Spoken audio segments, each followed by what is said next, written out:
Hello there. Welcome to Fate Mag Radio, the online voice of Fate Magazine. I am Kat Hobson, your host. Before we get started tonight, yes, we are a bit behind, but that's okay. We had some technical difficulties, and given the storm systems that have been going through here, I can't believe they weren't mine. That never happens. But I do want to say, in reference to those storms, that I know that they came through Missouri. I understand that it's possible that our friends in the Eureka Springs area have been hit. And if so, I hope that y'all are all okay. I hope everyone has just managed to hang on. I know that here in Alabama, I watched it coming through some communities where I have a lot of friends, and we didn't get it. It bypassed us. My neighbors lost some sighting and stuff, but once it got past us, it got really bad. So my prayers for everybody who is trying to find their way towards their future, because it's a lot different than they thought it was going to be for this part of their life anyway. So that being said, I hope that y'all are all safe and that some of this weather kind of, takes a Valium and maybe a glass of Chardonnay or both, so that we can move on and have a fantastic rest of our year. And I'm excited because tonight I get to welcome someone who is actually pretty cool. His name is Maxim Furek. He is really somebody that I think is very interesting.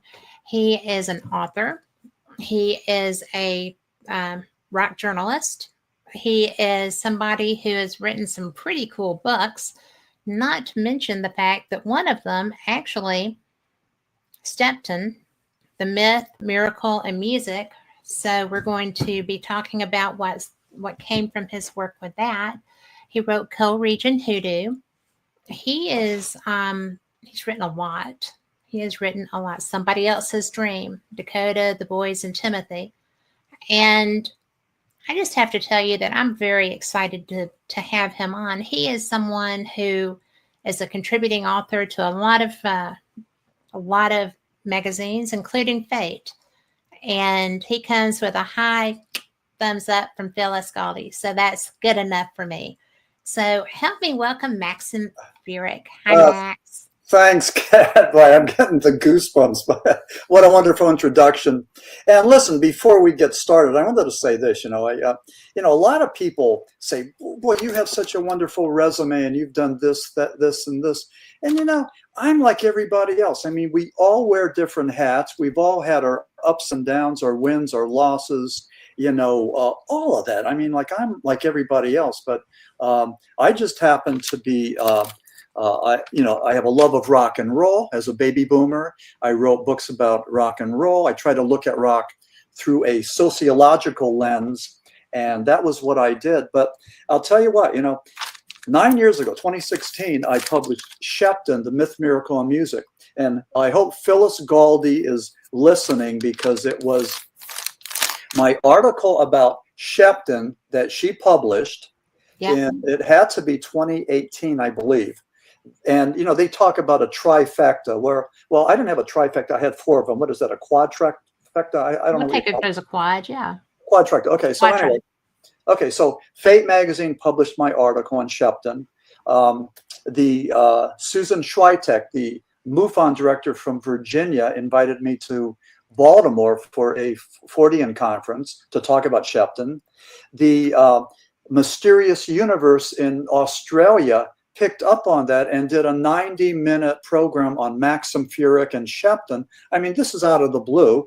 And then the last thing, the creme de la creme, as you say in Alabama, was that it was from the Skeptical Inquirer. You got to love those guys. And they had a really extensive article about Shepton, and they said that my book was the definitive book on Shepton.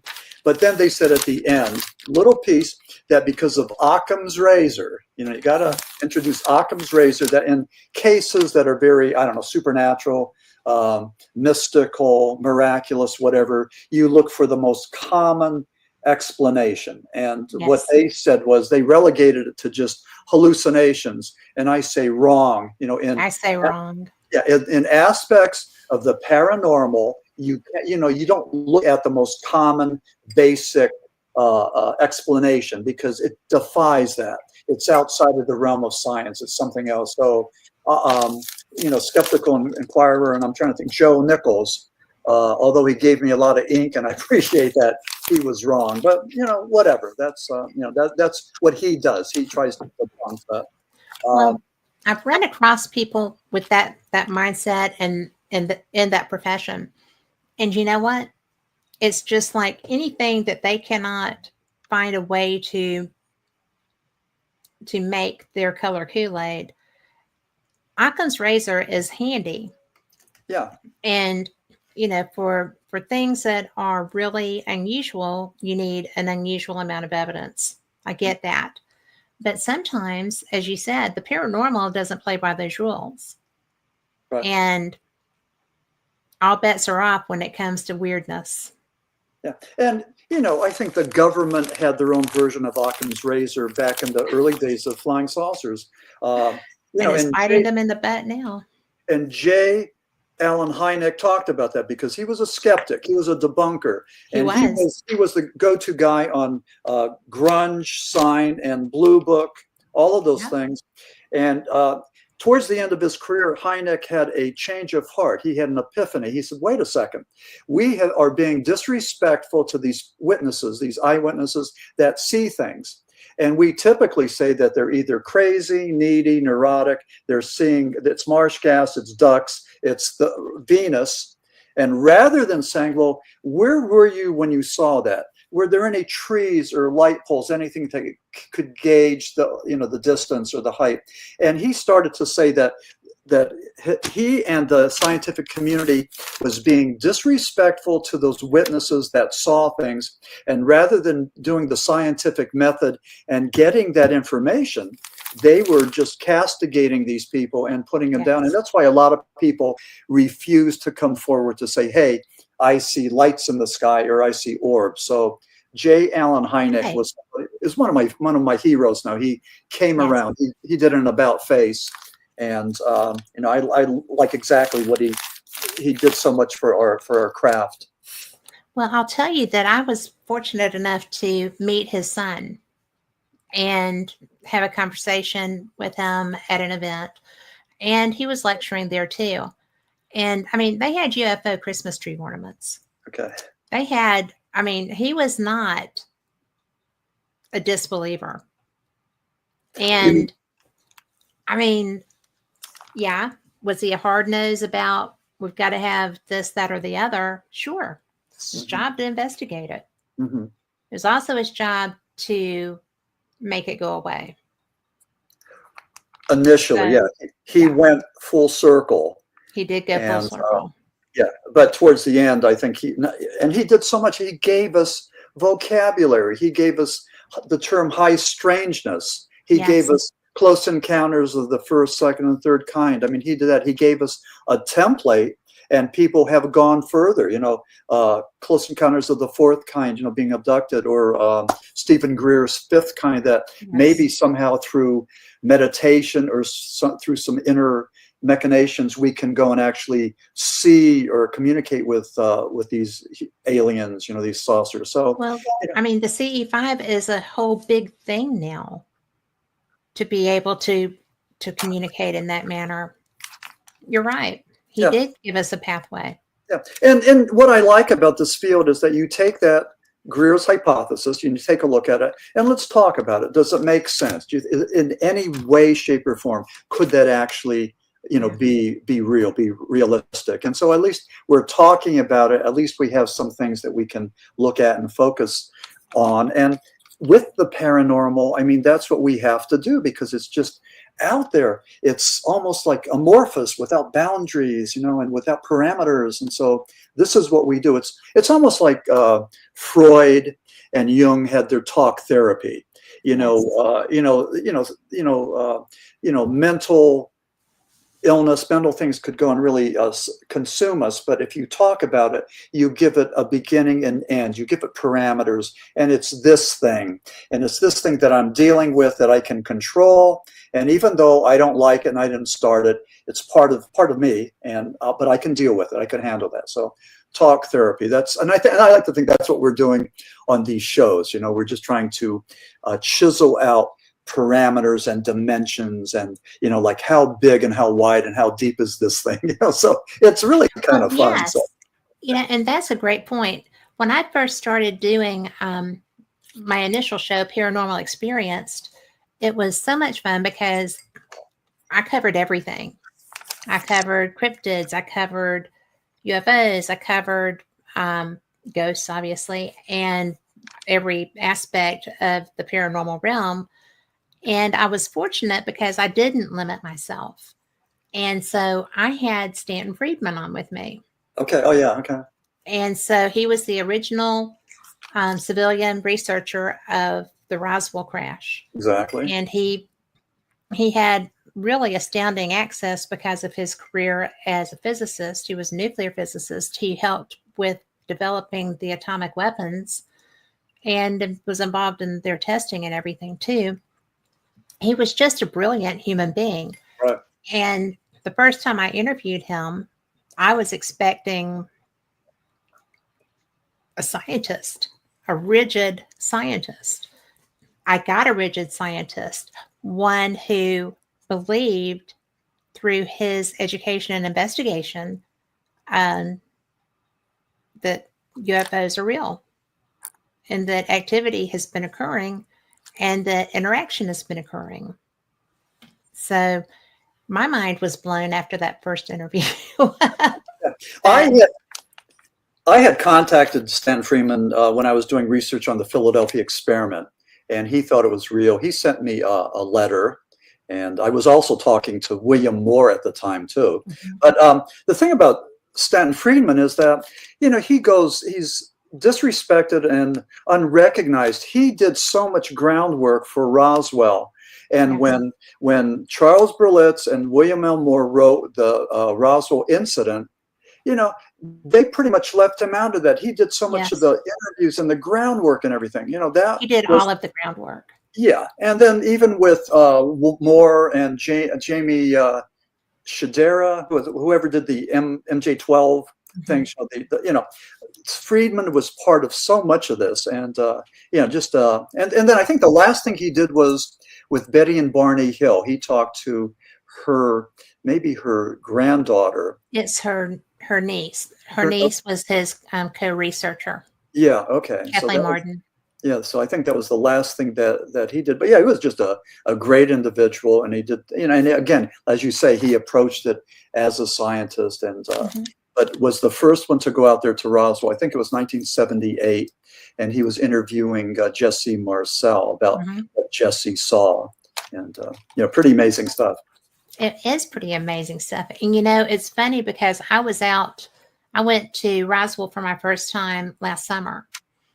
And because my husband plays poker, and I was like, oh, I'm going to go take that tour. So that was fun. It was such a tourist thing to do. And, I got to the UFO center, I guess, where this little bookshop down near Rachel. Mm-hmm. And so it was like, they didn't have any of his books there. Oh. And I'm like, how can you not have a Stanton Friedman book? Not even one here.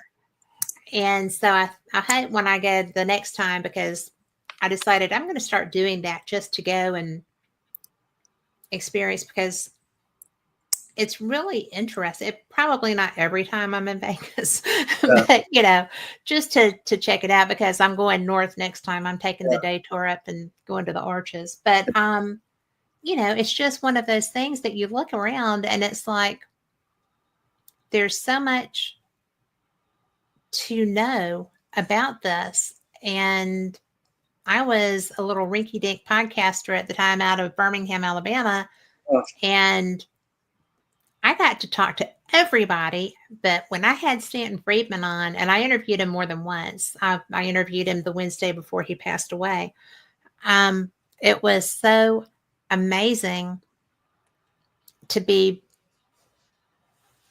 that girl on the horn with Stanton Friedman, and when we got to meet, it was just like, oh my gosh, we were like two runaway horse slaves. We were at Eureka Springs, Arkansas, and we just hung out in the merch room after he sold all his stuff and people were gone. We just hung out and talked. Yeah. And it was my favorite conference ever because of that. Oh, yeah. No, incredible individual. Yeah.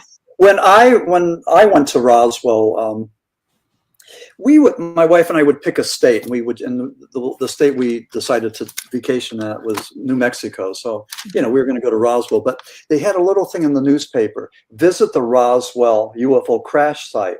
So we called the number and we met this person at the, an intersection. It might've been 8 o'clock, 9 o'clock in the morning. And it was really kind of like a little bit creepy, but anyway, the property belonged to a guy named Hub Korn, Hub Korn. And he said that when he bought the property, he was a sheep rancher. He didn't realize that was the crash site, but we went out there, and this was back, I forget what year it was, but it was before he had the paved roads and before it became very touristy. And he had a collection of posters for Roswell, and he gave us the first one. He opened up the packet and gave me the first one. So I had that framed. That's back in my home in Pennsylvania. But I would do that too. Yeah, that was a wonderful thing to do. And then when we were there, we met Walter Haut, who was the guy. He was the press secretary for the Army Air Force, it was called at the time. And he was one who put out the press release that the Army Air Force captured the disc. And then that changed real fast right after that. And they said, well, it wasn't a disc, it was a weather balloon. And then it might have been in 94, I forget when, they said, no, it was Project Mogul.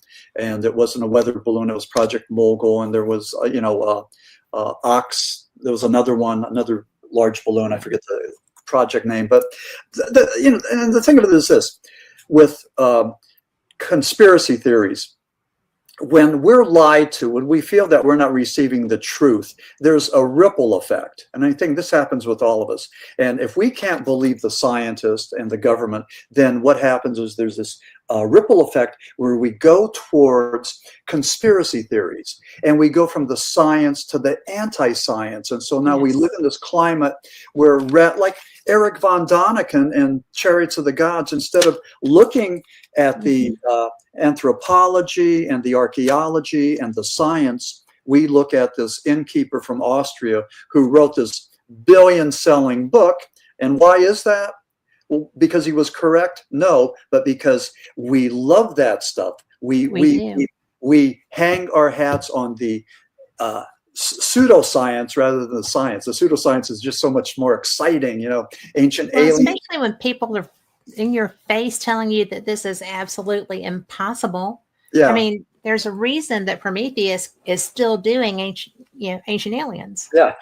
I mean, seriously, it is a money-making cash cow. Yeah. But not only that, when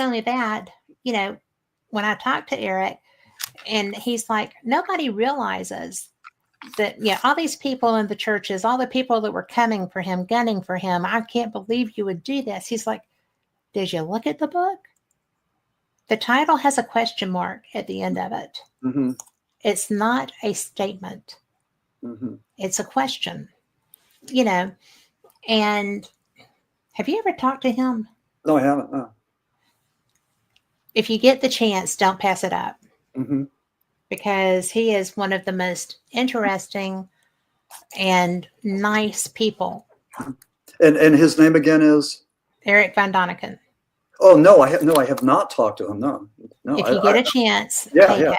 Buy him a glass of wine, a nice red, and he's just the nicest human. Yeah. I see him all the time on Ancient Aliens and all the other programs, and he has a lot to say. I mean, he comes across as very accurate. Yeah. I mean, he didn't go out and do this stuff to become famous. What had happened was that a young man, a a Jesuit in his school was so taken with him, and he gave him the book of Enoch. Okay. They had a copy of the book of Enoch in their monastery. Mm-hmm. And that's what turned von Daniken on to possibilities. And he worked from 17 on, he worked as a waiter, would save up his money. That's how he went to Peru. And he saw the Nazca lines from the sky when that's all there were. Mm-hmm. And before they had been touched, really. Mm-hmm. So, and he would run out of money and go back home and work some more. And then he went to Egypt, and then he'd go back home and work some more. I mean, that's how he saw all these things. Mm-hmm. Because he was curious. He had read about it. He had a Jesuit who recognized his curiosity and opened the world for him. Mm-hmm. I mean, kind of like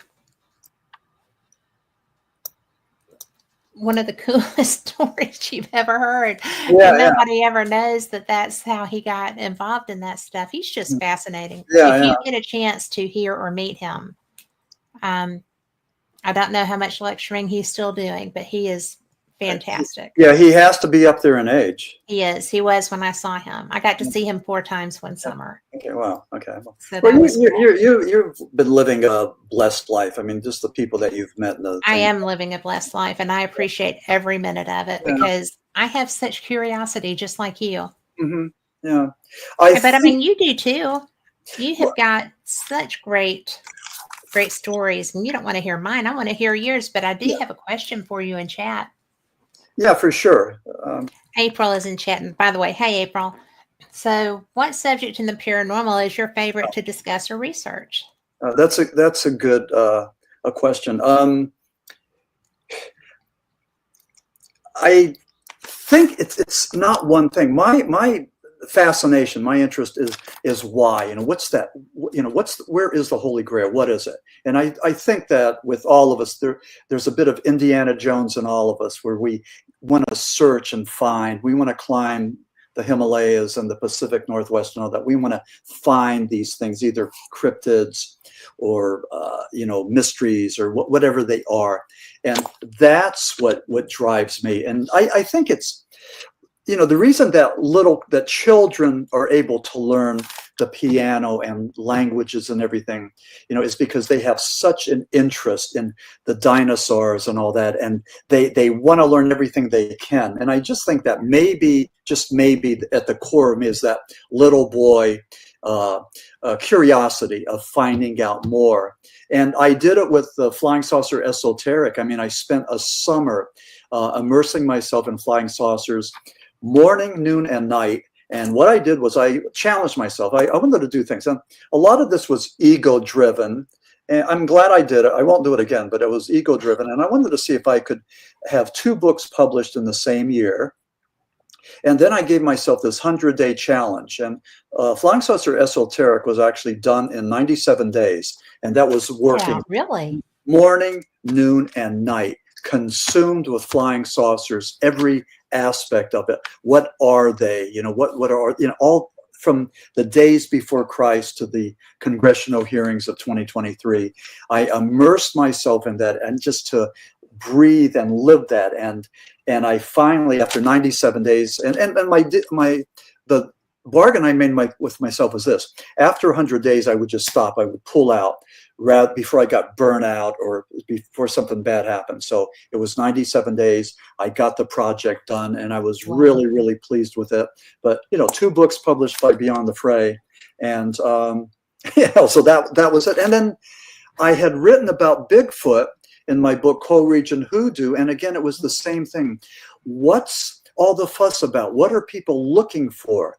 So I was looking at the evidence that the Sasquatcher have, the flesh and blood ones, versus the other side. And, I always like Jacques Vallée, who I'm sure that you've interviewed and probably had some Merlot with. But anyway, Jacques Vallée was the one that changed that extraterrestrial theory to something else. He said, it didn't make a whole lot of sense to think that the Space Brothers were coming in spaceships over tremendous light years away. I mean, who has that technology and energy and know-how? So he thought that it might have been something like an interdimensional thing, parallel dimensions, or an interdimensional porthole like Einstein talked about. So with me, that's been my preface. With Bigfoot, I said, if it's not flesh and blood, what is it? And I kind of straddle the line here. And it's not that I don't have the courage to say this is what I believe in, because I believe in the interdimensional theory. But when you look at the Sasquatchers and you look at what they have a bunch of elements of high strangeness. Again, going back to Hynek, they have the eyewitnesses, they have the smells, usually of fetid smell, like a wet dog or rotten eggs, or a sweet smell, or nothing at all. No smell at all. So we think that Bigfoot uses the smell as a means of communication. The noises, the wood knocks, the wooden structures that are supposed to scare us away or identify things. So you have all of that, just one of those may not be real significant. But when you look at all of them, when you have witnesses that see these things and hear these things, there's something there, something that gets my attention and says there's something that makes sense. Doesn't appease the scientific community because they want a carcass and they want DNA, and we haven't had that yet. But with my premises, if it's not flesh and blood, what is it? And then I look at Einstein's wormhole theory, the bridge theory, that maybe if you bend the space-time continuum, there may be wormholes or bridges that you could go from point A to point B in a microsecond, and voila, that seems to explain to me some of the, both Bigfoot and flying saucers. I think there's a parallel there with both of those. I mean, very close parallel. And even, we've talked about Bigfoot's bilocation or rapid transport, that you see them in front of you and then they're behind you. And just a lot of things. I just think that Bigfoot has psychic abilities. It's something different. When I'm on podcasts, they always ask me, well, what do you suppose Bigfoot does all day? And why do you suppose they're here? And, or even with the aliens, why are they here? And, they're great questions. I wish I had some answers. I have, like everybody else, I have some theories, but, you have to wonder why, because collective, well, here's an example, about man, the state of man. Where we live down here in Florida, there's I live in a nice little area, development. And the one guy from Michigan, he's a former General Motors person, and he belongs to travel clubs, and he's always going to either the Amazon or Ireland, or he just came back from Kathmandu. So he was up there in the Himalayas and all that. And I saw him the other day. I said, Jim, well, what was it like? I mean, how was it? And he talked about how beautiful it was and everything. And then he talked about the litter, the trash, and they call the Himalayas the largest landfill in the world, because all these nouveau riche from Asia and Europe and North America are going there and disrespecting the mountain and the countryside and just leaving litter there. Wow. And he saw that and he talked about that. And unfortunately, that was one of the not the high points, but one of the points, one of the aspects of this trip. But what's the point I'm trying to make? It's just that if the Space Brothers are here looking at them, I mean, what are they seeing? They're seeing a group of people that not only are we self-destructive and do we have these bombs, I mean, all these countries that have the bombs that we could annihilate this earth so many times over, but we're disrespecting Mother Earth. I mean, we're not honoring the temple, we're not honoring the cradle, and that part is just so sad. Well, it is. We don't even honor our own bodies. Yeah, correct. Yeah. And with the coastal peoples of British Columbia, they always said that to see Sasquatch, it was an honor. It was a spiritual thing, and that Sasquatch was here to take care of the environment and to preserve the environment, and that maybe we should, take a lesson from that. Yeah. That's actually a really great point, because I'm a paranormal investigator, and I always feel like if I'm in a home, that's one thing, because I'm trying to help somebody feel comfortable with whatever it is that they're experiencing. But if I'm in a public place, if I'm doing an investigation and someone or something chooses to interact, I think that's a gift, Mm-hmm. because I've had interaction where I had irritated a spirit, and that was kind of one experience that I'm careful not to do again. Mm-hmm. But I think that we have to realize that, no matter what anomaly that you're experiencing, it's a gift. Mm-hmm. I think people that experience UFOs are being given something. Mm-hmm. And April actually says, I feel it's impossible to begin to understand these things without considering the spiritual aspect of it all. Yeah. That could be true. So if you were to experience something or see something, the question is, what do you do with that? Exactly. Do you go out there and promote it and tell the world what you saw? Or do you sort of keep it to yourself that this is a spiritual thing? It depends on the situation. Yeah. But it could be like a covenant that you keep sacred and spiritual, and it's just between you and maybe your higher power, that I don't have to go and tell the world that I saw Sasquatch or I experienced this. I don't need to add that to my resume to create something more about myself. I mean, I don't need that to promote myself in the world. And I don't know. I talk to a lot of people that say that they've seen Bigfoot, and that talk to Bigfoot, that Bigfoot is a teacher and they're the students. And I get a whole lot of that. And I mean, I don't know. I mean, I see that though. I really could. Yeah. And I know some Bigfoot researchers who they're not out there, hunting. They're finding. Yeah. And one of them actually, his self-titled documentary is called Finding Jay. And I have a friend that I've known for years online from a different environment who's actually working with that person. And, is that they treat that as holy. They treat that as a personal relationship, kind of. Right. I mean, they don't really interact much. They're just seeking documentation. And I feel like there's a guy here who goes in just to feel them, just to interact in a very calm way with them. He doesn't try to, catch them or do anything. I think that would be ridiculous anyway. I think for people that do things like that seriously, it almost is like a personal, almost a religious level experience. Yeah, it's wonderful. I mean, I never saw a Bigfoot, but last year my wife and I were hiking. We were at a place called the Riverlands, and it's next to the Susquehanna River.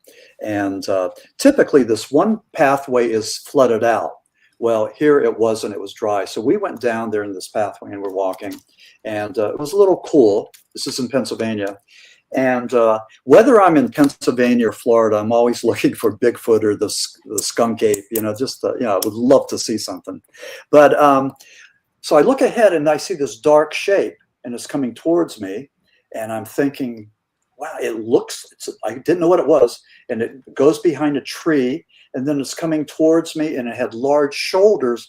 And for maybe like 1,000, 2,000, 3,000, maybe 3 seconds, 4 seconds, I thought I saw a Bigfoot. And here it was a woman wearing like a fur coat with the oversized shoulder pads. And but for those 3 or 4 seconds, I felt that awe, that sense of wonder, that just excitement and euphoria. And it wasn't the real thing, but boy, I mean, it was the next best thing to it. You know, I mean, I experienced something, and that was, I mean, sacred and special. And, you know, I'm just, you know, glad that I had that, you know, because I talk to people that have seen Bigfoot and, you know, how it's changed their lives, or how the one guy has PTSD or whatever, you know, just, it's a different thing. But with me, that's what it was. It was 3 seconds of awe, 3 seconds of, yeah. And I mean, I'm so grateful for that. Those 3 seconds. That is so cool, though. It really was, you know, but, you know, that's my story. I mean, you know, so that's a great story. You know, but I mean, look at these researchers that do it their whole lives and they don't get that. Well, and that's got to be such a Renee DeHinden, one of the four horsemen of Sasquatchery, he said he's been doing this for 40 years and he's never seen anything, and he probably won't, but he still believes. And, you know, with my book, The Lost Tribes of Bigfoot, I dedicated the book to the four horsemen of Sasquatchery, because these were the guys that did it back in the day before computers and microfiche and everything else, where today, any one of us could get on the computer and read and research and find out all about any paranormal topic out there. These guys, the four horsemen, they were there. They would go and take the account, take the story. And John Green, the British Columbian journalist, he was the one that interviewed Albert Ostman. He's in my book. Ostman in 1924 claimed, well, what was happening, he was a Swedish-Canadian trapper, and somebody was messing with his campsite. And so what he did was he hid in his sleeping bag with his rifle. He was going to go and shoot the bad guy. Somebody picked him up and carried him for a while, put him down, and here it was a family of Sasquatch, you know, mother, father, son, and daughter. They watched him. The daughter was feeding him sweet grass. You know, everything was good. They were he wasn't really he wasn't terrified. He was, you know, they were curious of him, but he got the impression that just maybe they were going to use him to procreate. So he started to get a little bit freaked out. He had, oh my goodness. He had chewing tobacco, so he was able to entice the father Sasquatch to take the chewing tobacco. The Bigfoot got sick, and that Albert Ostman took off and went back home and made his way there. And then he didn't say anything, but then this was 1924. There started to be accounts of Sasquatch, you know, in the papers. And so he went, at that point, this is years later, he went to talk to John Green, the journalist, and he gave him his story. And that was 1924. And then I think 1963, it might have been Betty and Barney Hill that had their abduction. And so it was 1924 with the Bigfoot abduction, maybe the only one I've ever heard of. And then with Betty and Barney Hill, that just kicked off a whole plethora of abductions. And you had people like John Mack and Whitney Stryber and so many other people that got involved in this. And it became like another aspect of ufology. You know, it's just pretty amazing how, you know, and John Mack, being from Harvard, he was a pariah for a while because he was castigated by the scientific community because what he did certainly wasn't considered scientific. But anyway, that was a pretty interesting parallel between Albert Ostman and Betty and Barney Hill.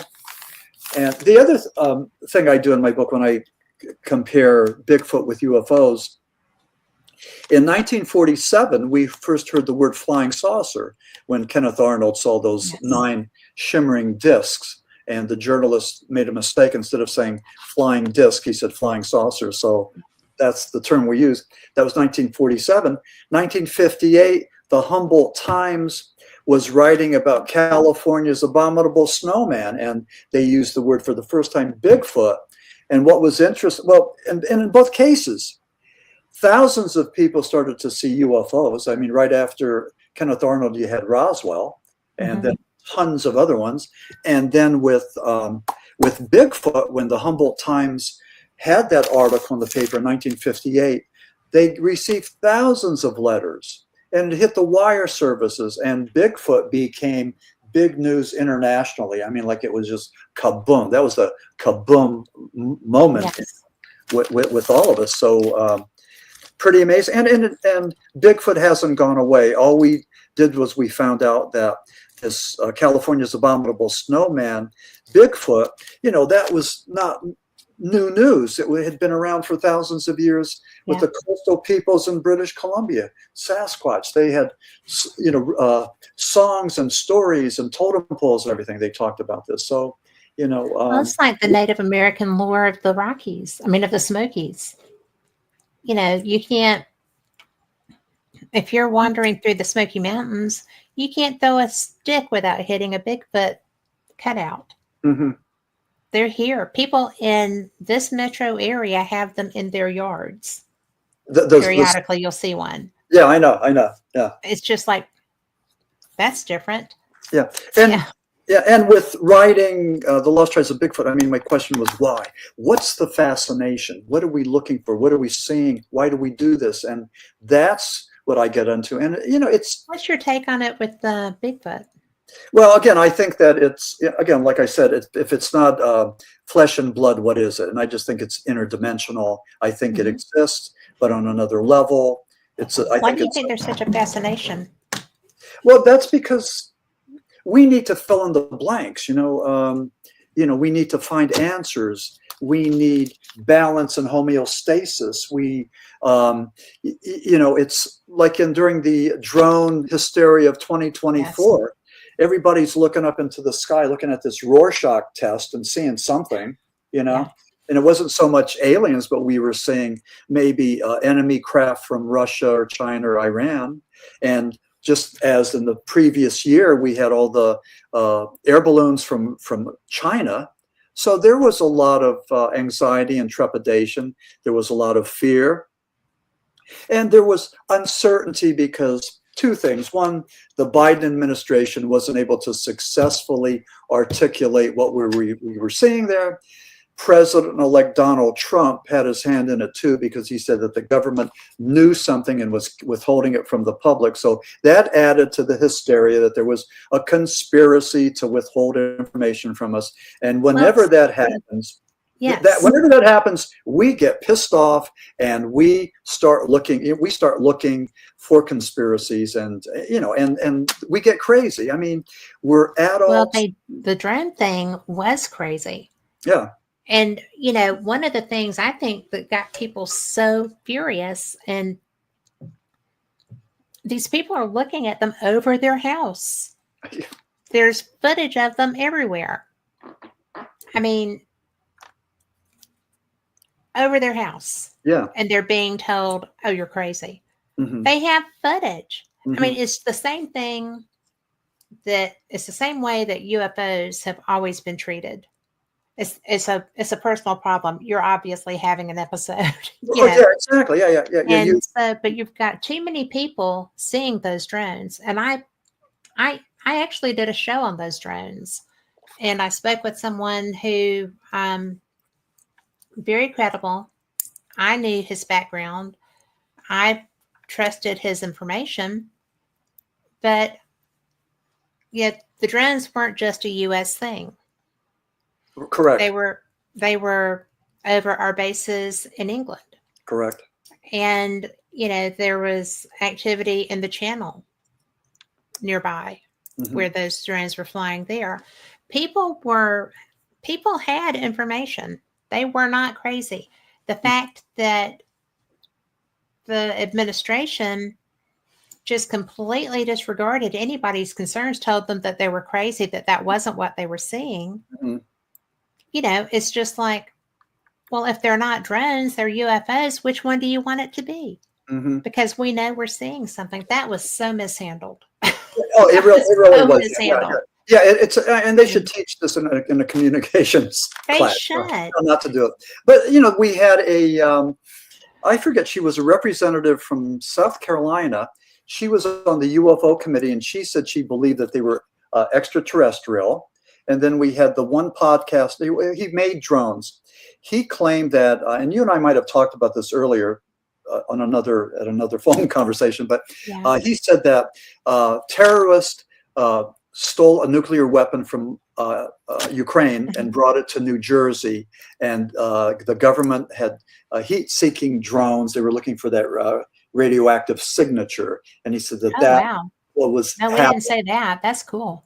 Yeah, so you had all of these elements, all of these ingredients that are percolating, and then pretty much everything went away.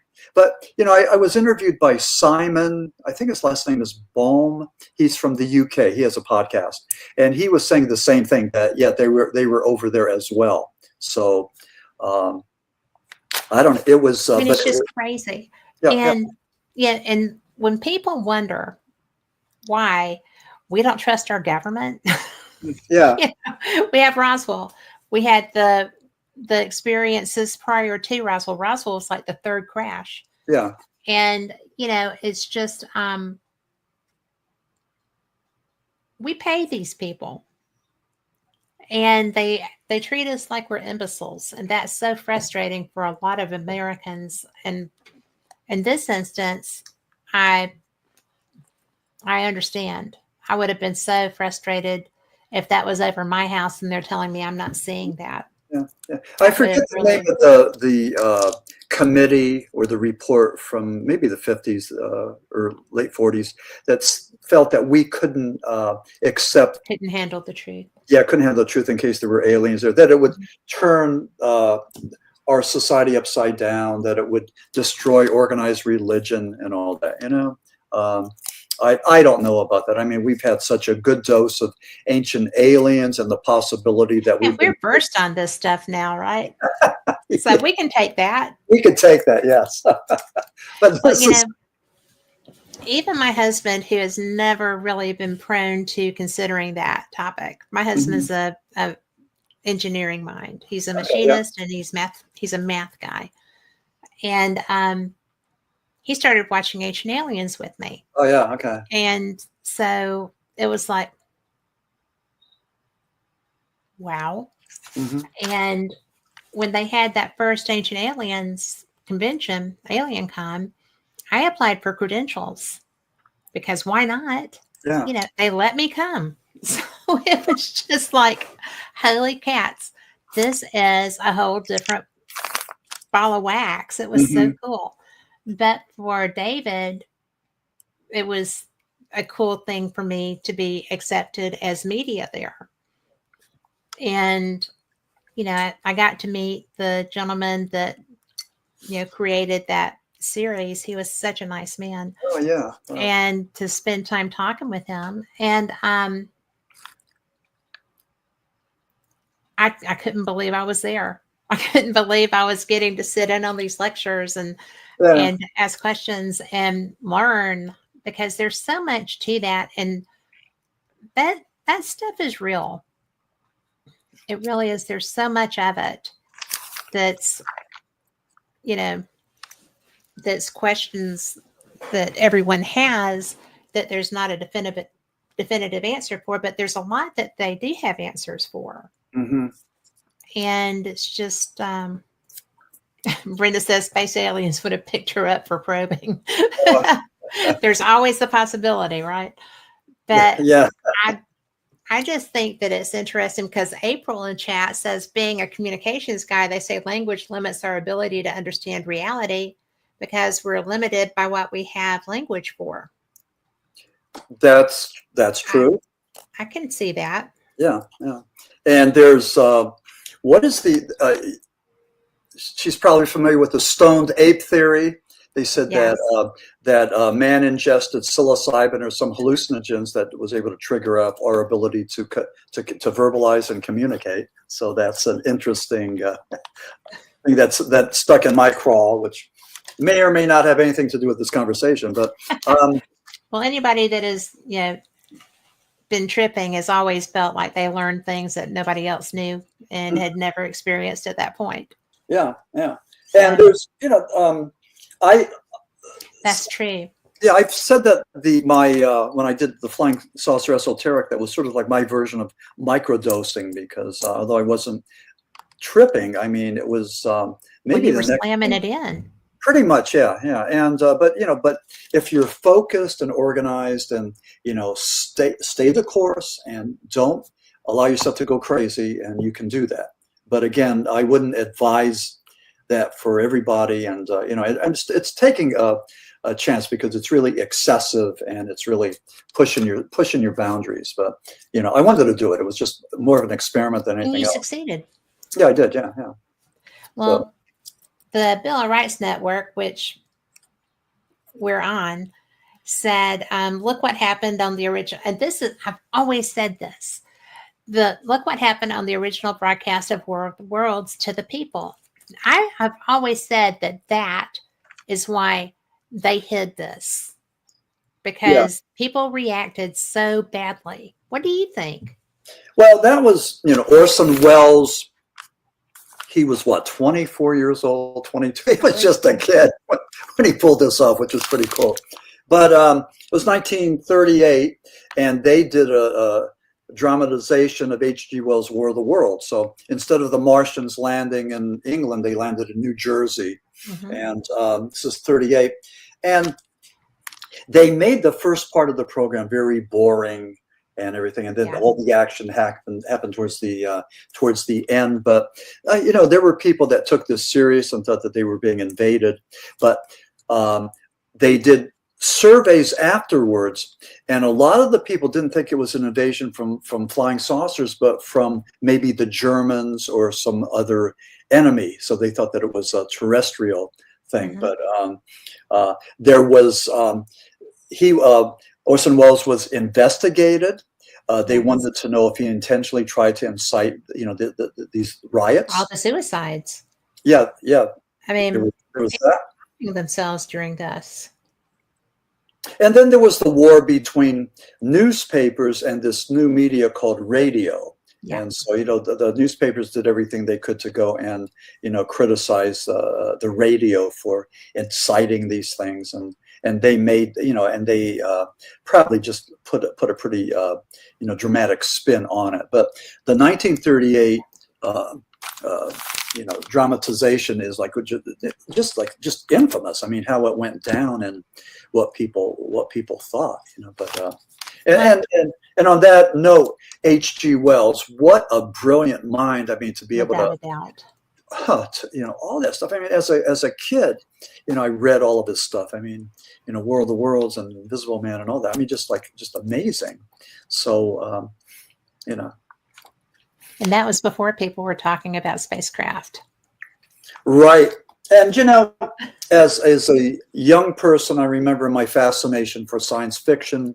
For some reason, my school library had a large science fiction section, mm-hmm. About the, plant-like creatures from another planet and everything. And I couldn't get enough of that. And just reading about that and just that wondering and just, getting that in my head, as well as a baby boomer, a healthy dose of Twilight Zone and Thriller and Inner Sanctum and all of that stuff. I mean, all of us had a PhD worth of information with the paranormal and horror and all that. I mean, we loved it, So, going to see a horror movie on a Saturday and all that, I think they were the best of times. I think they were the best of horror movies. So. Well, they had some of the cheesiest special they were effects. Cheesy. But, they were so cheesy. Yeah. Do you know the one that gave me nightmares was the Blob? Yeah, okay. Because they put the woman's head back into the shampoo basin and the stuff was coming up in there and it ate her from her head down.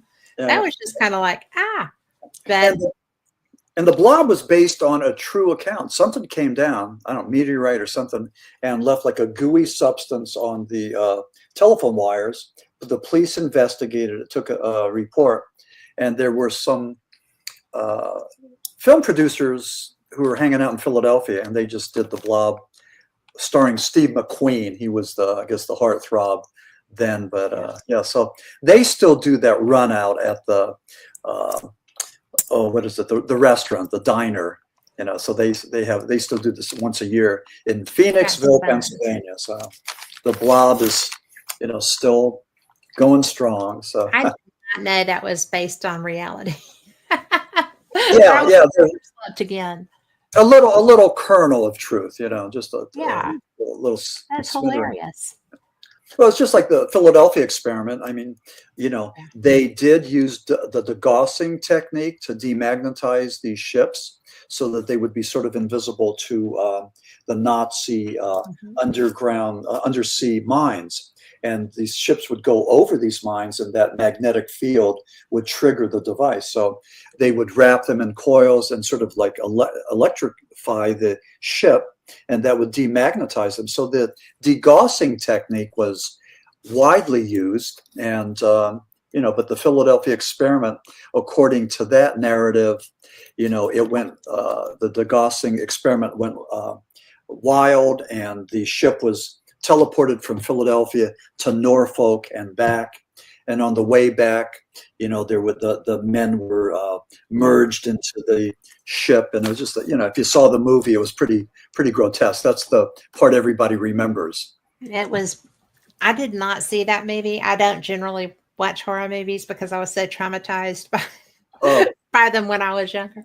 Yeah. But the Philadelphia experiment to me was so interesting because I read the book.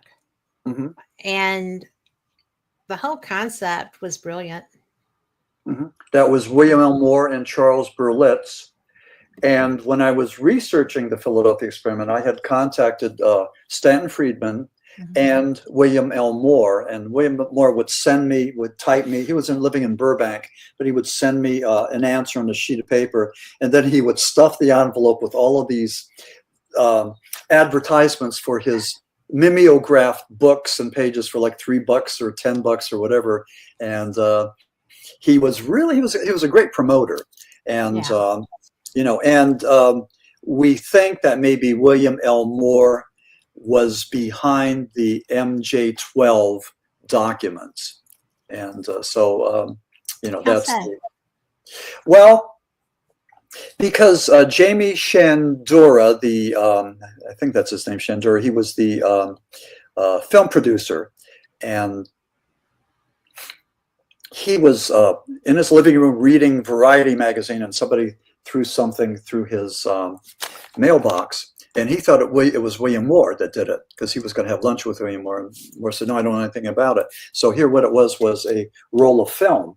So William Moore had the capability of developing that. So what it was I think it was 7 or 8 pages, maybe from Truman, indicating that there was a group of people, I think 12 men, called Majestic 12, and their job was to go and check on any crashed vehicles. So this was around the time of Roswell. And so they waited a while. They wanted to make sure and Stanton Friedman was involved in it. So Stanton Friedman, Jamie Shigura, and William L. Moore, and they waited a while. But in the interim, Shigura received a postcard from New Zealand, and it said something about going to Washington, D.C., where they had these archives. So they went there, and he found additional documents talking about this. So they finally came out and revealed, this MJ12. And to this day, it's been very controversial whether or not it was an accurate thing that Truman was passing on to Eisenhower. But here's the thing, regardless of whether or not MJ12 was an actuality, we know that the government has some agency, some organization that's tasked for, looking at UFOs, for retrieving them. We know that they have, we talked about the Montauk Project, that here was an epicenter for time travel and mind control and all this other stuff. Well, maybe not in Montauk, but maybe someplace else. Maybe in Birmingham, Alabama, and maybe in Ocala, Florida, maybe all these other places. I did a presentation last year at a esoteric conference. The guy sitting next to me was from San Francisco. He worked for the military. He worked in remote viewing. And I wanted to pick his brain. I said, "What do you know?" He said, "Sorry, I can't tell you anything." So I'm just saying that with retrieving crash saucers. I'm sure the government has an agency for that, for remote viewing, for time travel, for mind control. We know about MK Ultra, the CIA's LSD experiments. I mean, you name it, they're doing it. And why? Well, if you can come up with it, they've been doing it. Yeah. I mean, yeah. Anything can be weaponized. Yeah. Including a human, which is MK Ultra. But, what gets me, because Stanton wrote a book on the Majestic 12. And, so I've been aware of that for a while. But when I started trying to research it, trying to find firsthand information is very difficult. I mean, it's almost impossible. Well, so, William Moore is off the grid. He's sort of like the pariah. Yeah. And I don't know. I mean, I've seen who's the other guy with the Avery that evidently gave him misinformation. Richard Doty. Are you familiar with him? I am. Yeah. And he's all over the internet. I mean, he comes across very convincing, and he's easy to get to know, and he just has, he's a perfect person for this. I mean, so evidently he got to William L. Moore. I mean, either William L. Moore was a part of this thing, or he was duped into it. So we don't know, but I don't know. There's so many unanswered questions there, and all slathered with government misinformation. So, well, that's why it gets so frustrating, because I know what I'm seeing is not firsthand information, so I'm not going to use that in any research that I'm trying to write about or something. And so I just go to sources like, I knew Stanton. I trust Stanton. I know his meticulous research. I know his mindset. So I trust his research.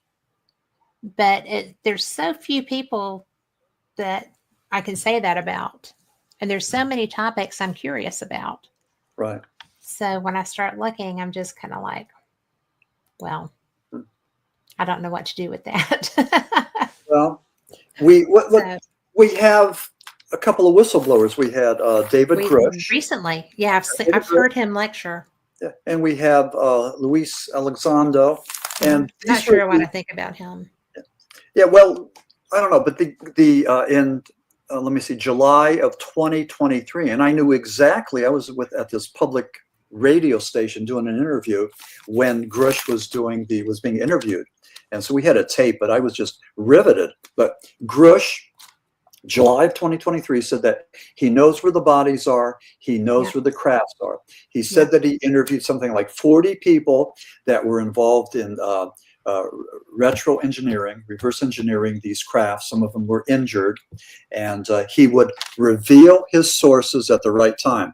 Now, being down in Florida in 2023, I'm a Floridian. I'm a Florida resident now, but I wrote letters to Marco Rubio, to Senator Paulina Luna, to Chuck Schumer, to, I think there were 7 people I wrote letters to, encouraging them to have David Grush show his cards. Don't just talk the talk, but walk the talk. Show us what you have. The only person that responded was Marco Rubio, who no longer is in the hi, Mark. Hi, Mark. Senator Marco Rubio is Secretary of State now. He's no longer in the UFO game, but I was hoping to have a correspondence with him. I was hoping to actually meet with him, but that didn't happen. But that was 2023. And then in 2024, they did it again under the guise of transparency and full disclosure. And again, they talked to Luis, but when he was in, again, in Pennsylvania, he was in Philadelphia charging $50 per head. And one of the things he showed in his PowerPoint was this craft from, I think it was Romania. It showed this flying saucer with a reflection from what looked like a chandelier. And he was called out on it. It was fake. So either his handlers or him gave him the wrong intel, or else he did it purposely. But anyway, his publisher came out and really used that to their advantage and thanked the public for being so scrutinizing and been able to determine that it was a fake, and how wonderful. So they were like applauding these people for finding him out. So I don't know, but some of these people that have worked in in military intelligence probably have things that know things that we don't know, and they know the language. When you listen to David Grush, he's amazing. He talks a different language. I mean, I love it, but it's like when he talks about the crafts and the what do they call the biologics, whatever he calls the non-human biologicals. Yeah, those. So I mean, terms. I loved that line because Nancy Mace's face when that happened. Were you watching that hearing? Yeah. I mean, and she was like, because she didn't know what she was going to get. Don't ask a question you don't know the answer to, right? Yeah. And I'm sitting there and I'm watching that. First of all, I was at Contact in the Desert when that news broke. Okay. And I was in the air the day that first reporting came out. And I'm like, I cannot be on a plane all day. I'm sitting here with Hynek and Dylan and all these people that I need to be talking to. I have to cancel my flight. And my husband's like, you have to come home. But I was so tripping out. And so I'm watching these hearings and I saw Nancy Mace ask, and I had heard him speak at the Scientific Coalition on UAP Studies here in Alabama. So I thought he was really cool. Mm-hmm. And when he was in there speaking, and she said, do you have craft? We have craft. Do you have biologicals? We do have biologicals. And her face was priceless. And then she was like, are they human biologicals? And he says, they are not human biologicals. No. And that face moment was just like priceless, right? And every face in that room was just like it, but I couldn't really pay attention to anybody but her at that moment because that disbelief and that, oh my God, what have I done thing. Yeah. Because it doesn't take much to put a smile on our face, huh? I mean, no, but I mean that can of worms was open right there. Mm-hmm. Because now, well, then who are they? Mm-hmm. Nobody has followed up with that. That's exactly my point. I mean, there has to be more. I mean, this is like this is a big 3 years. 4 years.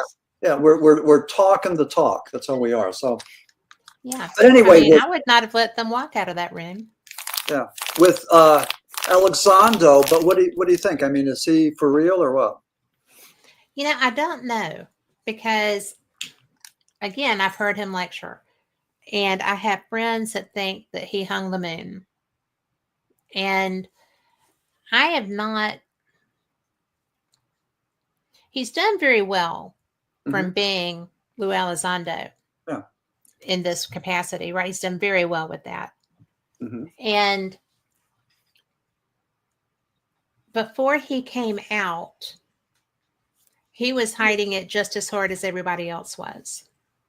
His job was to be hiding it just as hard as everybody else is. And I have a hard time when somebody comes from that role to being as public as he was with, is this just simply disinformation? Is this his job now? Is this still part of his job to be this? And I just know him from seeing him. This isn't somebody I've had a chat with. But I always wonder in that capacity because he came out, he's tight with Jeremy Corbell, he's tight with George Knapp, they're doing all this stuff. Yeah, the good old boys. Yeah. It's not like, why didn't you come out and make more statements? Because if you're going to be doing this, then, Jeremy made a great film with all these people. And a lot of them are my friends that are in that film. And I'm just like, but where is the definitive, put your name on this and say, this is it, and it's like, oh, they're still bound by their, classifications and stuff like that's fine. But they're still taking a ride on this information, and yet Grush is not. Mm-hmm. Right? The young man who was Kevin Day, was the radar operator in the Nimitz group who saw this TikTok video. Well, he saw the fleet of Tic Tacs. Yeah. Because they came up on his radar. And he ostensibly is who notified his boss, who notified the commander that, we have this in the air.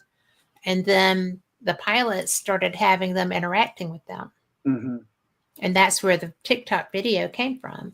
I think that was 2004. Mm-hmm. Yeah, okay. But Kevin Day was drummed out of the Navy when he wrote a book on it. And he has not been, he was an example. And it's really, I sit there and I see what happened with that. And then I see how other people are so elevated for what they're doing. It's really hard to know what to think. Yeah. What do you think? Well, first of all, I've seen saucers, and I was a radarman. I was a radarman aboard the USS Constellation. I was in the Vietnam War. Did you see them on your radar? I did. Cool beans. Okay. Yes. So anyway, in my introduction to Flying Saucer Esoteric, if I may, it's just a short Please do. Okay. So the introduction, I have seen the saucers as a radarman serving aboard the aircraft carrier USS Constellation, that's CVA-64, attack carrier. During the Vietnam conflict, I saw numerous unidentified flying objects we called bogies. They were solid, tangible, and maneuverable contacts we documented in our ship's logbooks as UFOs and included their range and bearing. And then we were told, keep your mouth shut. You didn't see anything. The next day, those logbooks would disappear, replaced by new ones. So during my off time, I would go and look at some of those logbooks that were there and see all those UFO sightings. There were tons of them. We all saw them. Solid, tangible contacts, just like the 2004 Nimitz video. But that one went under the water. And that was when, let me see, in 2004, the Pentagon had called changed UFOs to UAPs, unidentified aerial phenomenon. And then when this one went underwater, they changed it to unidentified anomalous phenomenon. So, but what you were just saying earlier about David Grush and all those folks, if it's about disinformation, if it's about shifting our focus over to here, then where are they trying to keep us away from? I mean, what's the prize? What's the thing that they don't want us to see? That's the same thing that nobody's wanted us to see since before War of the Worlds. For whatever reason, this is not something that we're supposed to be privy to. I don't know. But it's also like changing the vernacular, because going from UFO to UAP, it's not just so you're not tainted by UFO. It's so that decades from now, when somebody is researching UAP, an identified aerial phenomenon, well, that's what they're going to find. If they're not a diligent researcher, this century of research and experiences with UFOs will not be correlated. You know how a search goes. And, because Hillary Clinton was the first person that I heard say that, and she was doing an interview, and the guy was like, UFO. She said, oh, well, no, UAPs, nobody calls them UFOs anymore. And I thought, isn't that clever? Because that's going to wipe out a whole, after a certain period, once it becomes UAP only, that's going to be what people are looking up. That'll be from like 2004 on to that period. Well, from 2004 back, they're going to have to know to look for unidentified flying objects. I still use the term flying saucers and UFOs. I mean, I love it. It speaks to me. And I know a lot of people that's what we grew up with. Yeah, and a lot of people refuse to use the term UAP. So, for whatever reason. But I mean, I think that's why there was the change. Okay. I think it's to come away from this point, because if you are 20 years in the future and you're looking at this, it will have started with the Nimitz. And that's actually also false information, because the USS Roosevelt years ago had the same experience in the Atlantic. Okay. They were on deployment in the Atlantic. They're out of Mayport. So, you've got two similar things. And Grush and some of the other people were talking about the fact they're coming at this and getting this spoken about as a national security issue because pilots are feeling endangered. Because, as he put it, where they're working in Virginia, the craft are always there. And, what if one of them makes a mistake and the people fly into them? And, that's assuming that happens that way. But anyway, I digress. This is not about, this is about you. Yeah.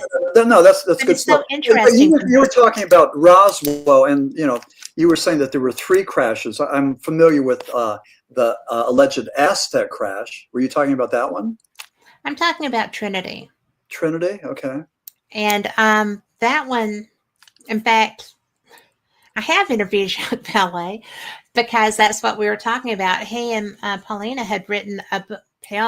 had written a new book called Trinity, and I did not realize the individual's name in that book was the surname of a young man who had been reaching out to me, but I didn't know him. And when I asked for some background on him, he quit talking to me. But because he wanted to come on, and I don't have people on if I don't know their provenance, right? So when I was reading, because Jacques had reached out, said that they had written this book and he wanted to come on with me. And I was like, are you kidding? Of course. Yeah. And so then he wanted to come immediately, and I had just had surgery and I had a cut on my neck. And I was just like, I just had surgery this week. Can we wait? He was like, no. So I did it. And it was just like, and he was like, you look lovely. I'm like, because I have a scarf on, But it was so funny because when I was reading this book, I'm just like going through it, and it was a crash. There were biologicals. Mm-hmm. One or two of them died immediately. The other one survived it. But the only reason that anyone knew this had happened was that these children that lived on this farm were out. They had snuck out to go horseback riding at night to go out and do their thing. Well, they saw the crash. When the craft hit, the reason it crashed was that it hit a telegraph pole. And that telegraph pole coming down meant that communications at whatever base was right there ceased. Mm-hmm. So the military came out to make the repair, and they found the craft. And so in the interim, these boys were like trying to help or whatever. But the weirdest part was that that family's last name, it was the man who had been reaching out to me. And I was like, why didn't you just tell me? I don't know all of the lore and legend or whatever. I didn't know that. I didn't know about that crash. Mm-hmm. And at that time, Roswell was all I knew. I hadn't really gone back and done the legwork yet. I did eventually. Mm-hmm. But, up until that point, up until I read the book Trinity, I didn't know about this person. And it turned out to be the man that was reaching out to me's grandpa. Mm-hmm. So, I was just like, holy crap. So, Trinity I knew about, Roswell I knew about, and the one in between them I knew about, but I can't remember the name of the location. Okay. But it's really interesting to me that people just accepted for decades that Roswell was the initial incident. Mm-hmm. So, I mean, I did. Walter Haut thought that the government was trying to keep us away from the other site, the more important site, and they were focusing just on the Roswell, that Mm-hmm. thing. I don't know, but the book came out 33 years after the fact, and so. But Roswell still resonates, and so does Kecksburg. Yeah. That was in 1965 in Pennsylvania, Mm-hmm. and a similar thing.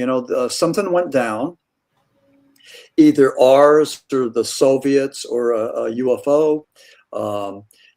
Lately they're talking about the Nazi time traveling bell that went to Kecksburg. So that's the latest little wrinkle, a little part of the mythology. But in Kecksburg, we call it the Pennsylvania's Roswell. Mm-hmm. But the military came in, and there was almost martial law. They brought in the trucks. They carted out this thing, though they chased people away, threatened them. The men in black. I mean, all of that stuff.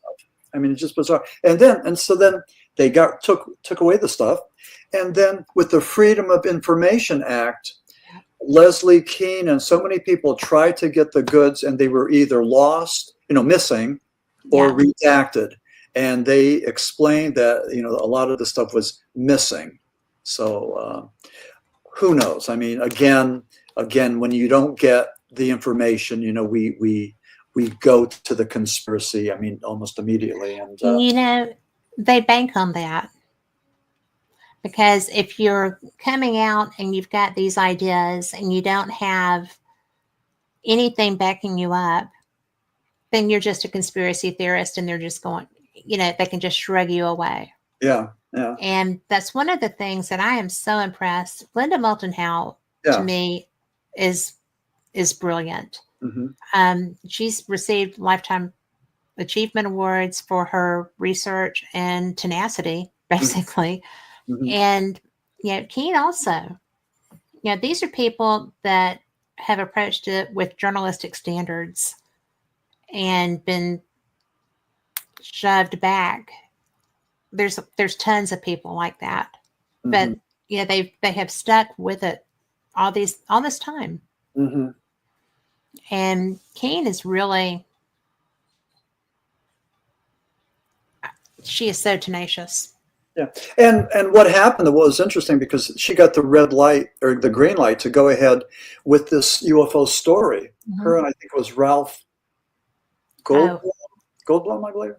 But anyway, they put together a series of articles about military pilots saying things, talking about them, and I think they helped jumpstart all of these congressional hearings. But I also think that maybe MUFON was working behind the scenes too, to encourage their representatives to go and do something. So, and I don't think they were taking credit for it, but I think they were doing some good work behind the scenes that we don't know about. So they have done good work behind the scenes for decades. Yeah.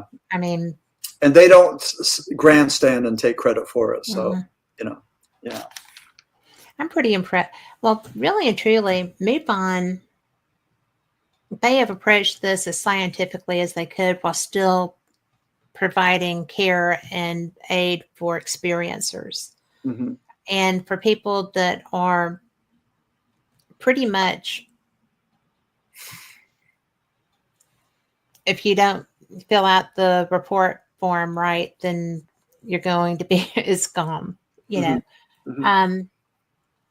for them to be as detail oriented and still care for, they have an experiencer group that supports people who have had any type of interaction, and whether it's tough to talk about, whether it's something that you have a relationship with them, whatever, they support those individuals. And I think that's really important. I saw my first experiencer group at my first Contact in the Desert, and I didn't know what they were. I had no idea what it was, but they were it was just a very tight group, and I didn't infringe because I didn't know. I didn't want to be that person. Yeah. And then when I found out what that was, I spoke with a group leader and said, yeah, I'm here as media, but I've had experiences. I'd like to see what that's like, what that support is. Mm-hmm. And so I just had to tuck my badge and go in as me. And it was so interesting because I've talked to experiencers who had bad moments, and I've talked to experiencers who have a relationship with their contacts. Mm-hmm. And so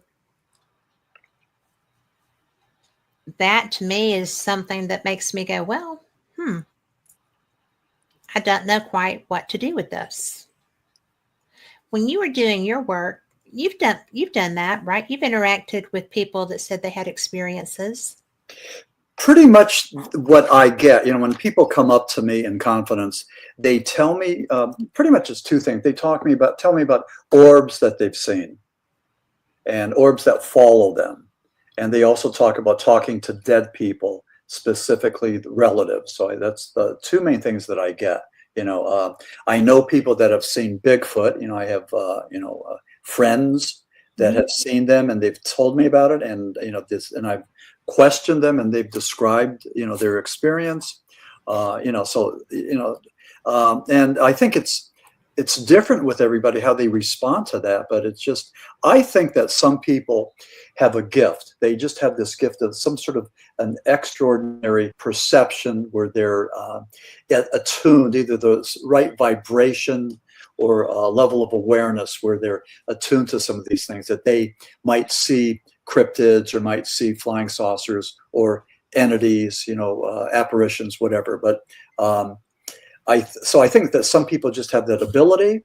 I think that we all might have that ability, but it takes work to discover it and to get to it, because we have all the white noise and all the 9 to 5, and I mean, we're busy living our lives, and it's just hard to go and get into that point where you just devote your time to prayer and meditation, where you get into that right state of mind and the right vibration where you could tap into these powers that we have. I mean, we can do it, but it takes a work. It's a career, and you can't be doing, Fate magazine, radio, and I can't be writing paranormal books, if I'm going to attain that level. So I think that's how it works. But some people just are gifted and they have that ability. And, I know the one guy that his whole family sees things. It's not just him. So there's something. Really? Yeah. So, alien craft. And, he tells me about it. And he believes that, his family has a special sense, a special ability. So, but I know, but again, another theory, another way to try to figure out what's going on, and to put a label on it, like Hynek did. And I think that maybe that's what we do. We look at these things, we discuss them, and then just try to put them into a little slot, a little category, and say it fits here, and keep it there until something better comes along and we could make more sense of it. But to me, I think that's the most fascinating part of what we do here. Being I love being a paranormal author, just for all those right reasons of, the adventure and the excitement and the intrigue and all that. I mean, it's just great. And just to meet people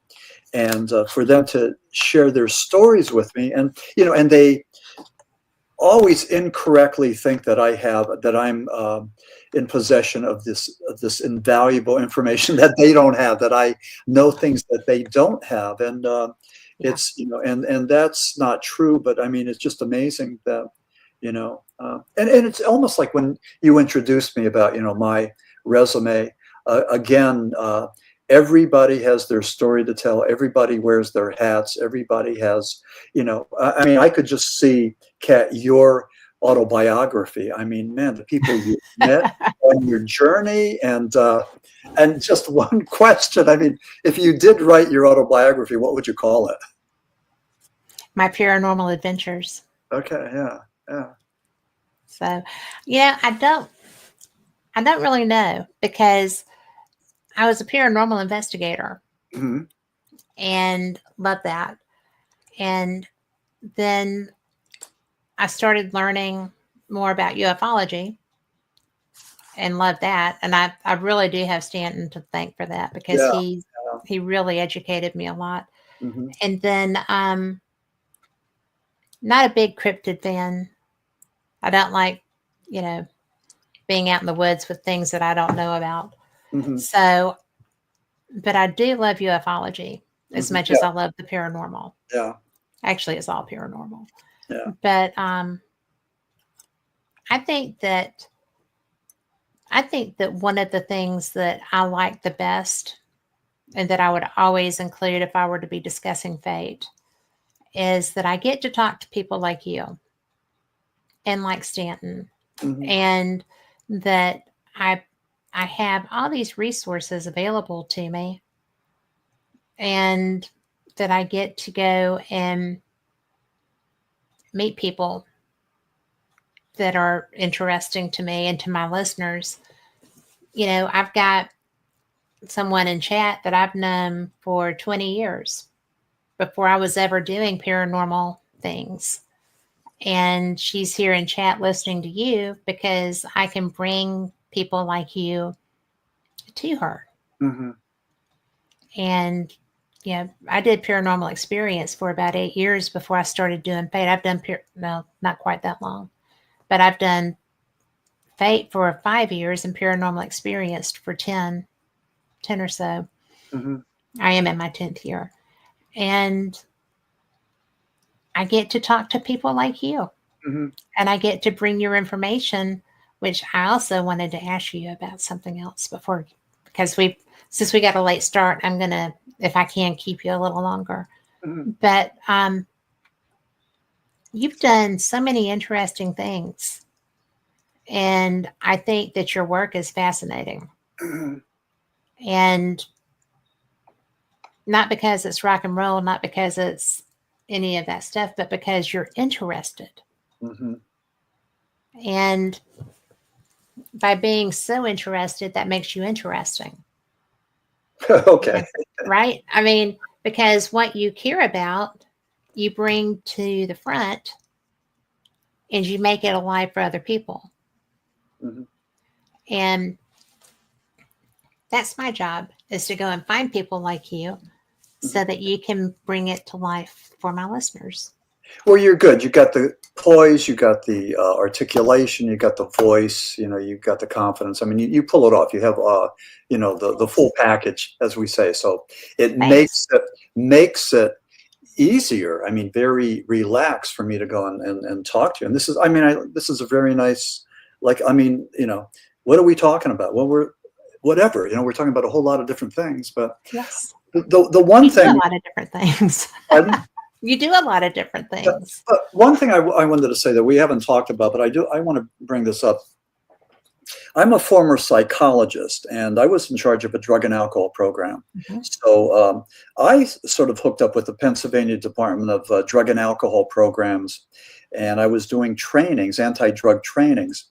But again, with that interest and fascination, I had a real passion for emerging drugs of abuse, whether they were bath salts, Molly, MDMA, methylene, deoxymethamphetamine, ecstasy, ketamine, the synthetic hallucinogens and all that. And, there's some interesting parallels. Like, for example, Johns Hopkins University did some studies on, I want to say it was psilocybin unlocking the key to spirituality. That, we could do the prayer and meditation and do it the hard way, or you could take a pill that will actually give you the same neurotransmitters that gives you that profound spiritual experience. So that was sort of an amazing thing. The drug ketamine that the kids were using in the raves, I don't know what they do these days, but ketamine was the drug that it separates you from, say, the table there. So instead of you being here and the table and desk being there, you become part of the desk and the table. So it's the sense of oneness, like everything's the one, the same vibration and everything. Similar to ecstasy, Molly, that you're flooded with the serotonin, that feel-good drug. And so you want to be part of everything, just like this euphoric thing. So these drugs bring us to a state, almost like a paranormal state, that we can attain. And again, I'm not doing a pro-drug lecture. I'm just saying that you can do that with drugs. And another thing too, here's another thing. Why do we have a receptor site specifically for THC, for marijuana? And some Israeli researchers found that. So there's a receptor site, that we have that the THC, marijuana, locks into. So, did our create? Well, the euphoria from marijuana, whatever high you get from marijuana, you get it because that THC slots into the neurotransmitter, lock and key thing. So that's how it works. That's how all the drugs work. I mean, there's receptor sites, for people that are anxious. We take the SSRIs, we boost up the serotonin that's in the gap. So you have more serotonin and you have more of that feeling of buoyancy. That nice feeling. SSRIs like Prozac, I mean, great drugs, non-addictive. As you get older, you lose your GABA, your the neurotransmitter that keeps us calm. And so a lot of us feel anxiety. Well, a drug like Prozac helps with that, with the serotonin and all that. So anyway, I really enjoyed researching how these drugs worked and the neurotransmitters and the whole thing. And it was just like an amazing thing. That's why earlier I talked about the stoned ape hypothesis. Like one of the theories is that we learned how to speak, through ingesting hallucinogens. And even I had one of my mentors said that a lot of these things in the Bible, like the burning bush, and Noah getting the 10 commandments, were hallucinogenic experiences. These guys were ingesting some wicked thing in the desert, and they were like tripping out, and so that's what they saw. But sounds like a trip.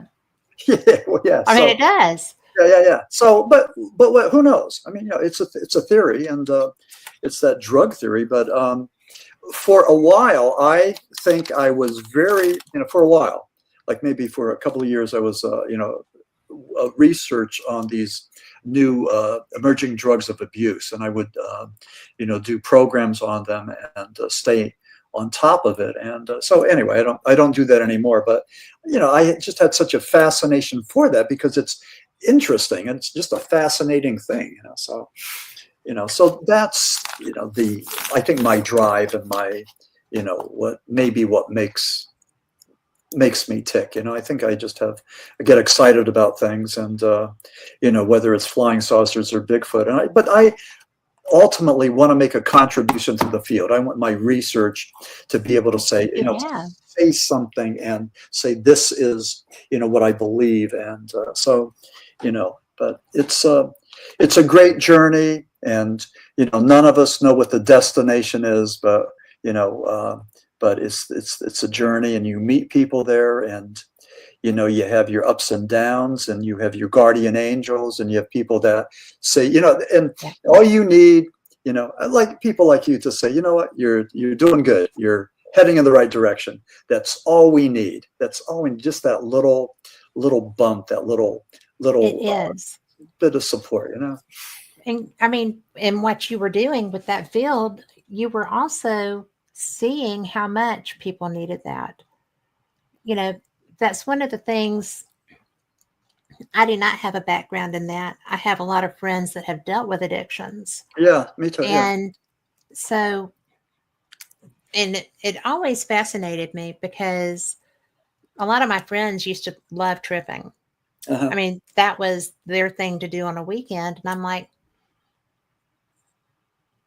But what if you have a bad one? Yeah. What if this goes awry and I'm with you and I don't know what to do with that? Yeah. And, I don't mind driving as long as you're not crazy trying to kill someone. Yeah. But what if you flip, But I know a lot of people who I don't really see a difference between weed and beer. I really don't. I mean, if you're going to be able to do one legally, you should be able to do the other legally. Yeah, right. Yeah. But I'm very weird about things like that. If we're adults, then leave it alone. But the tripping thing, I have experienced it. I have seen it. I think it's a really great way to open your mind. Mm-hmm. I do think that I did it. I experienced it. I was done because I'm a control freak, or I was then much more than I am now, but because so much of my life was out of my control. Mm-hmm. So I think it's a lot of fun to understand that some of the things that my friends saw when they were tripping, when that part of their brain was activated, was fascinating to me. I had one that was sitting there speaking to Moses for the whole night. And I'm like, but are you though? But are you really? Because what's he got to say? Yeah. My back in the day when I experimented, my drugs of choice were the hallucinogens. So, LSD, mescaline, all that. And the scientists got it wrong. I mean, LSD does not destroy chromosomes. It doesn't make the fetus mentally ill or any of that. All it does is LSD would titillate the part of the brain responsible for perception. So you might hear colors and see sound. Yes, I know that. Dysphoria. Friends of mine were doing that. Yeah, this dysphoria. So that's pretty much what that would be. There's a trend now for the microdosing where you take a tiny little bit of LSD every day, but maybe that works for some people. Pardon? What does that do? Well, I'm not sure. I mean, I don't do it, and I won't do it. Well, no, but I didn't know if you had researched that. Yeah, well, what I know about it is that it's supposed to go and trigger some sort of creativity. That they get into I could see that. And they're using medication. But then you could use something like, back in the old days, the speed made you sort of like raggedy, jittery and all that. They have a new one called modafinil. And a lot of these guys that are writing computer programs, they might do modafinil because it's very smooth. They could stay up for 3 days and get the job done. So, so you could do things through drugs, but, I no longer do that. But right. But I mean, it's interesting because there's stuff out there now I've never even heard of. Yeah, right. Yeah. Yeah. Like that. Yeah, like modafinil. Yeah. Yeah. And that's the new go-to pill for jet pilots, that have to fly for a long time, just to keep them alert, awake, sharp, focused. It's better than the old methamphetamine. So, but the one thing I discovered, there's a thing called back home, the art of floating. And it's a sensory deprivation device that was developed by John Lilly, who experimented with LSD. And what you do, and I've done this about maybe, 6, 7 times, but, you take off your clothes, you get into this little capsule, and initially you're claustrophobic. There's about 1.5 feet of Epsom salts, body temperature. You put the plugs in your ears. You close the door, take a deep breath and find your center, and you just float there. And your body, you float. You can't drown. I mean, I tried. And what you do is you go through, your brain goes through like alpha, data, whatever. It goes through the different. It does. I've done that. Yeah. And it's awesome. I mean, and every time I do it, it's different. It's different. So my best friend came down to Gulf Shores, and there's a float spa there. Yeah. Okay. Good. Like, we've got to go. And I'm like, I don't think so. Yeah. Well, it was the bomb. It's like being in the womb. Yeah. Were you claustrophobic at first? Yes. Yeah. Okay. And then you fought that and you got through it. And well, they have music playing through the water, so that was Oh, okay. okay. Yeah. Okay. I I'm a didn't have music the person. yeah. Okay. I didn't have the music, but yeah, it's great. I mean, like I think it's a great experience. And then you come out there and you just have tea. And then the young lady there talks poetry and philosophy. And it's I just like, didn't get that, I but know, you know, it's that like, would be the perfect. I know, Yeah. it's so cool. So, I mean, it's really a perfect thing, So anyway, But yeah. I So had that's heard of those, but it's basically a sensory deprivation chamber. yeah, exactly. Yeah, yeah. So So if you're deprived of the stimuli, your brain creates things. So and it depends on what you see. But it's very pleasurable, and I highly. But it's a means of getting high. It's a means of an altered state of consciousness without drugs. So what could be I better than love that. yeah. Yeah, so And John Lilly did that. So well, we need to write him a card. yeah. Uh, uh, But I love this side of what you do. I really do, because I I grew up in I graduated from high school in 80. okay. And so there were a lot of drugs around at that point. Not as much as when my parents were coming through, but different kinds. Hmm. Because girls were taking diet pills.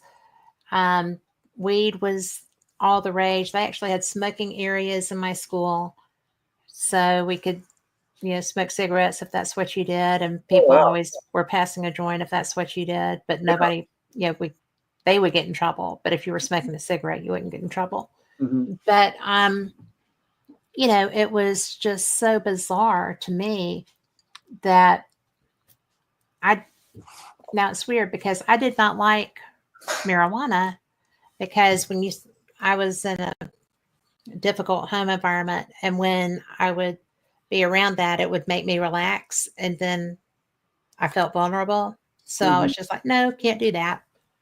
But it's weird how different drugs have different effects on people. What was the most amazing thing when you were doing that work to you? What struck you as so odd?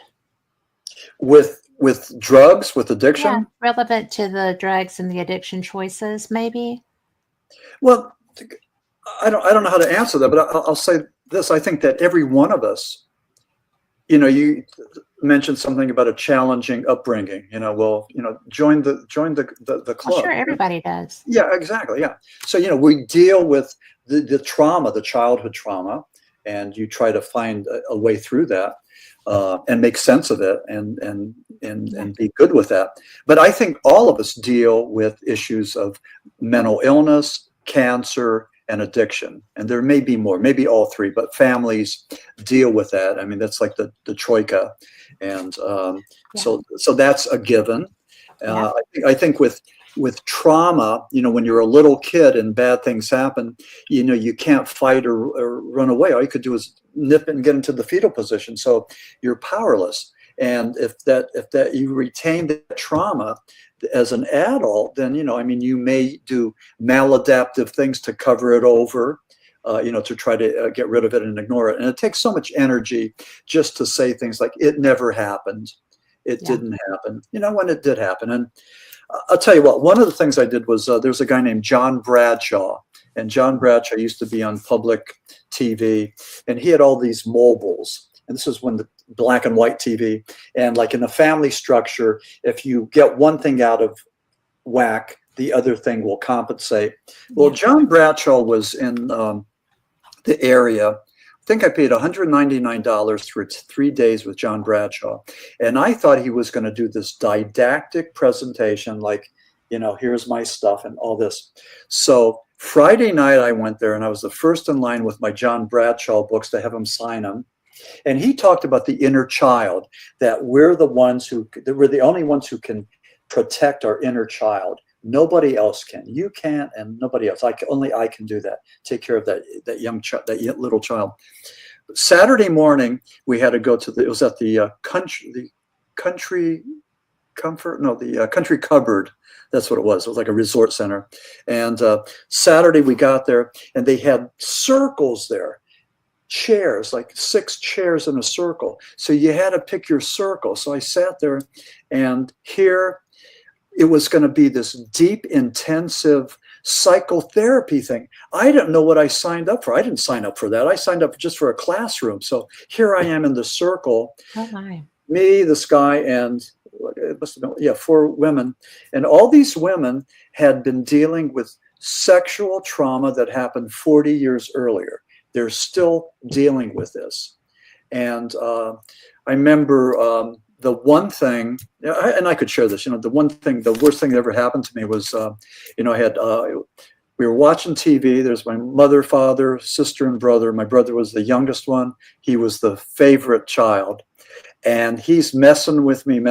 So what I did was I ducked, and he flew over me and hit the deck. And I guess he got had the breath knocked out of him. But my dad went into a rage and really knocked the crap out of me. So I made this pact, I'm going to hate my dad forever. So anyway, when I was in John Bradshaw's group, I talked about that, when dad really whooped me further than he really had to. Well, anyway, there's this one guy there from Virginia, and I'm waiting for him to tell a story. And it's at Christmas time, and he's there with his family, and his brother's picking on him, and yada, yada. He had nothing. He ripped off my story. I mean, he was so vacant, so empty, so incomplete that he plagiarized my story. And these were, so anyway, John Bradshaw was there. And so we were supposed to go and feed back the narrative so that you would tell me what I just said, so that I realized that you heard me and you heard clearly. So this is what happened. But anyway, that was the dynamic. I came back home. I was in a purple bubble for 3 days. I mean, it was a good experience. And I talked my one friend into doing something similar, and to get some therapy. But I didn't go looking for the psychotherapy, but I mean, I just sort of walked into it, blindly. But I'm glad I did it. But that with trauma, if you want to deal with childhood trauma or trauma from your past, you could do it, but you need to do it with a trusted other, and not with a novice. And then if you're going to open up that wound, you better be ready to close it. Yes. Because but with trauma, and I'll stop here, but with trauma, somebody's been traumatized. Typically a counselor will get in there and say, listen, you didn't cause this, you're safe now, it's not going to happen again, and you're good. And with all of us, whatever that trauma is, it's almost like here it is, and it's maybe part of me, it's part of my resume, but it's over here. It's not going to bother me. I can handle it, and all that. And with the talk therapy, we give it boundaries. We give it a beginning and end, and there it is. It's not this big omnivore. It's this tiny little thing. It's a little gnat. It's a nuisance. It's a nuisance, and we all have those. And we all come from trauma, and and some of us deal with it in a healthy, adaptive way, and others use maladaptive ways: drugs, alcohol, sex, shopping, eating, you name it. Not the paranormal, but all the other stuff. So, well, I'll tell you that one of the best things I ever did was go and see a counselor who had counseled my whole family back when I was younger. Oh, wow. Okay. And so when I just thought, I'm getting rid of all of this, I don't want this. So I called up and I went and scheduled a session, went and talked a bit for a while when I needed to. And he sent me away. He was like, you're the only person in your family who has ever finished your therapy. You don't need me anymore. And I was like, shouldn't I be the one to say that? Yeah. And he was like, no. He's like, you've done what you need to do. You're who you are. You're a pretty awesome person, I think. So you're done. You don't need me. Yeah. Well, and I was like, Yeah, what a wonderful endorsement. You know, what it was weird. I didn't know anybody that ever finished therapy. Yeah. But it was fun, and it was very validating because I was still young, but it was just kind of like, well, I must not be as jacked up as I thought I was, right? Yeah. And Cool. for your listeners, if there's anybody out there dealing with anxiety or depression or whatever, you know, there are counselors, there's treatment, there's, you know, for mental health, and we all deal with it. So, you know, get some help and talk to somebody, you know, either a trusted other or a professional, and, you know, live your best life. I mean, there's no need to be suffering and to deal with that pain when it can be cured, it could be helped, it could be resolved. So, you know. And you can't carry it around inside of you because it just grows. Yeah, it's like a cancer. It's just so don't do that. So anyway, but so, and I'm not a real doctor, so I don't even play one on TV. So there's that. Right. But I have just enjoyed you so much. Yeah, you're a wonderful person. I really appreciate this, and I didn't know if this was ever going to come about, but I'm glad that it did. Please, it was such a good connection. Yeah, and again, not to be redundant, but my whole pathway into the paranormal. I mean, I really have to thank Phyllis Galdi and Fate magazine for publishing that article on Shepton that kicked it off, and that was like maybe 9 years ago. And we didn't even talk about that experience, so you're going to have to come back. Oh, I'd love to, yeah, and because that's a fascinating story in and of its own right. And absolutely. I mean, things happen for a reason. I mean, it's not luck. It's not, it's none of that. It's, it's meant to be.